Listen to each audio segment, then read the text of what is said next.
Pemirsa, saat sejumlah wilayah di Jakarta dan sekitarnya masih bergelut dengan genangan banjir, kawasan Pantai Indah Kapuk justru sudah aman dari luapan air. Kondisi ini tak lepas dari penerapan polder system, sebuah teknologi pengendalian air mandiri yang diadopsi dari negeri kincir angin Belanda. Berikut informasinya untuk Anda.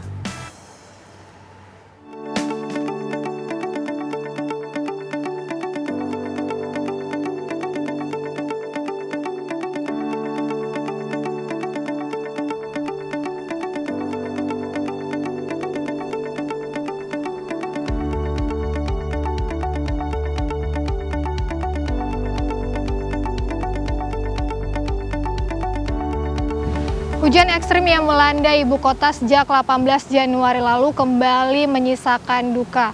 Jakarta dilanda banjir. Namun anomali justru terjadi di pinggir pesisir Jakarta Utara, tepatnya di kawasan ini, Pantai Indah Kapuk. Genangan air seolah tak diberi waktu untuk singgah. Dalam waktu 2 jam, air di sini langsung surut. Tentu kita bertanya-tanya apa rahasianya. Saya, Kesya Butar-Butar, dan juru kamera Hardat Suhendi akan mengajak Anda untuk mengintip benteng Belanda yang menjadi pertahanan di kawasan ini. Di Pantai Indah Kapuk, keamanan terhadap banjir menjadi keunggulan utama kawasan hunian ini. Meskipun berada di pesisir utara dan rentan terdampak penurunan muka tanah, PIK tetap aman berkat penerapan polder system. Sebuah sistem pengendalian air yang bekerja secara terintegrasi. Kunci dari kecepatan surutnya air di kawasan ini bukanlah sebuah keajaiban, melainkan sebuah rekayasa teknologi yang disebut sistem polder. Berbeda dengan drainase konvensional yang mengandalkan gravitasi, kawasan ini mengandalkan manajemen air dari Belanda. Seperti yang di belakang saya, pemirsa, ini adalah stasiun pompa, yang dimana nantinya drainase dari perumahan kemudian ditahan dan lalu dipompa oleh stasiun pompa ini dan lalu dilepas ke laut.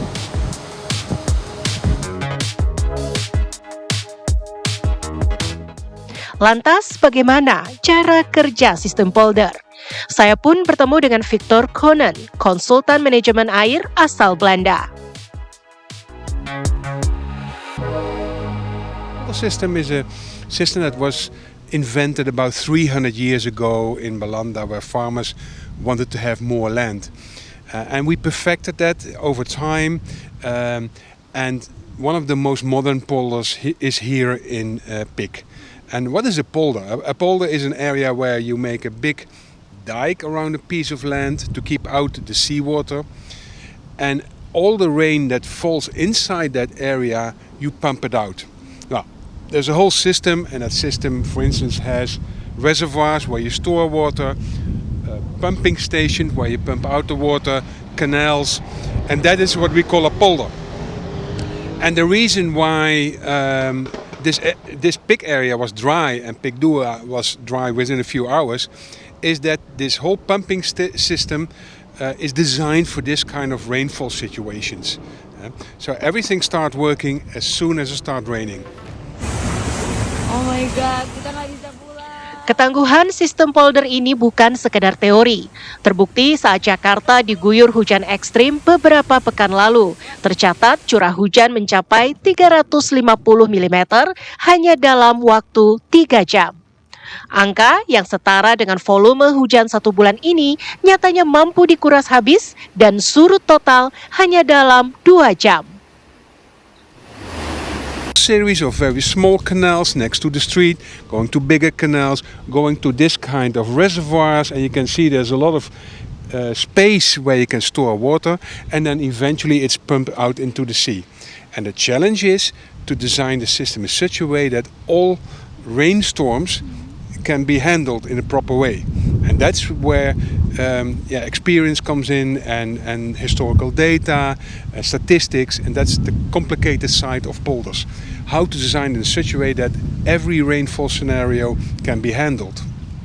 Particularly for polders, water is controlled. So in Bogor, very high, water will go automatically to the sea due to gravity. In polders, because we are close to the sea level is higher than the land level. So if we don't protect ourselves with a dike and don't pump out the water, seawater will come in instead of rainwater going out. So that's why we have to pump. Victor menambahkan bahwa infrastruktur juga sudah disiapkan untuk menghadapi banjir skala besar, termasuk siklus banjir 100 tahunan. You can basically design this kind of systems for every kind of rainfall. If you want to make it for extreme rainfall events, once in 100 year, once in a 50 year rainfall event, then everything has to be extremely big and extremely strong, and it costs a lot of money. So it's always like, okay, to what level do you want to protect the land and how much do you want to invest? But in general, and especially here in PIC, the systems are so strong that it can handle a 1 in 100 year flood.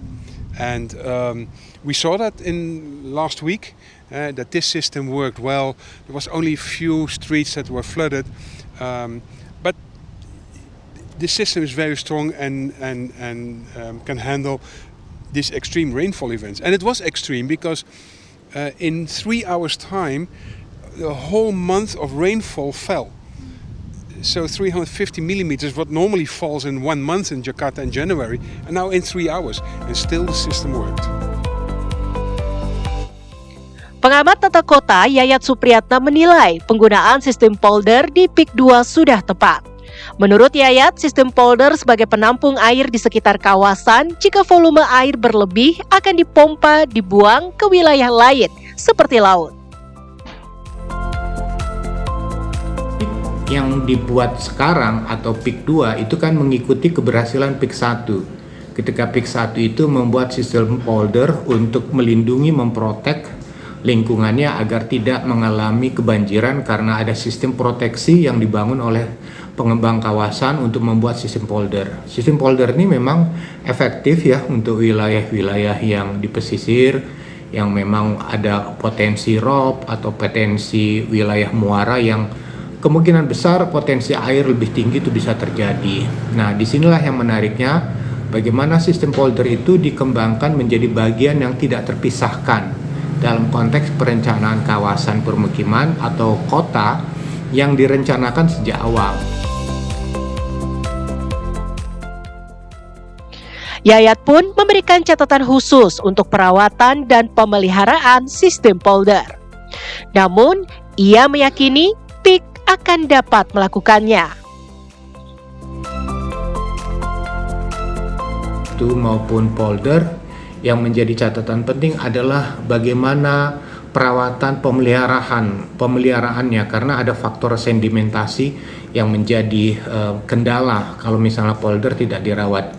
Kalau PIK bisa dikatakan mereka mampu merawat karena mereka memberikan garansi bagi mereka yang tinggal di kawasan yang sudah berinvestasi di sana.